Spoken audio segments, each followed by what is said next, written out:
while being handed guns and dime bags at 10 years old because that's the way the world told them it had to be.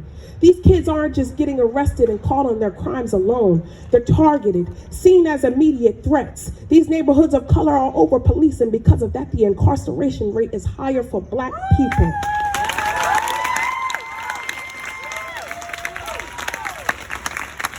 Understand that Black people are more than aware on black crime. Yes, it exists and it's terrible. But for every act of a crime a Black person commits, more times than not, there are immediate convictions. When a Black person dies at the hand of a racist white man or a corrupt cop, the people in this country have to justify and find reasoning for why it was okay to kill this man when it's clearly evident that excessive force, hell, that murder wasn't needed.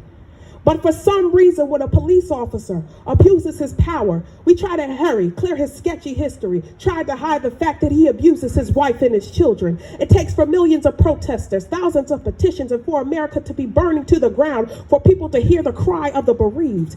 And for some reason, when a white person kills a Black person, or anyone for that matter, specifically mass murderers, they are given beverages and coddled like babies.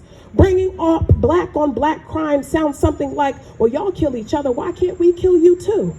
There's such a decouple between whites and other races. There is a disparity within our country. And so as long as the privileged remain silent, the voices of the underprivileged will remain unheard. It is time to defund the police and start better funding and endorsing the school systems in the city where Blacks and other minorities have higher residency. It is proven that increased education reduces crime. Dr. King said our lives begin to end the day we become silent about things that matter. This is so much bigger than police brutality. The injustices are deeply rooted, from our educational system, housing, colorism, public health, the wage gap, hiring inequity, the privatization of prisons, sexual harassment, and sadly so much more. So please, I ask of you to hear my voice and leave here understanding that you must use your voice because your voice has power. Use your voice to support Blacks and people of color. Actively speak out and mean it. Have conversations and educate your peers and family. Remove people from your life who find more of a problem with the riots than the murder. Expose racist teens.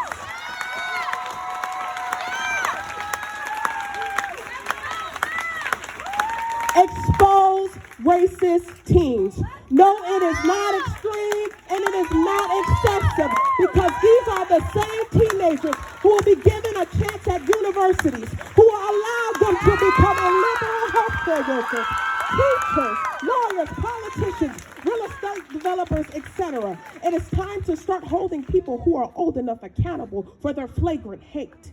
Give yourself a moment to research and try to understand what it's like to be a person of color. Don't be the evil eye glaring from the outside, but step in on the inside for an intolerable and agonizing feel of what injustice feels like, of what hate and misconduct feels like, of what being Black and having your back pinned against the wall so that other people can be ahead of you constantly feels like. Sign petitions and donate to organizations such as one geared toward freeing innocent Black men and women in prison. Donate and dedicate your time to helping the underprivileged schools in this city. Don't sit in a pool of denial, knowing that people are being persecuted, executed, and silenced for wanting justice and equal opportunity. Don't allow yourself to think that things aren't happening because you don't see them or because it's not happening to you. That is pure ignorance. If someone is telling you something is hurting them, listen, take heed and see what you can do about it.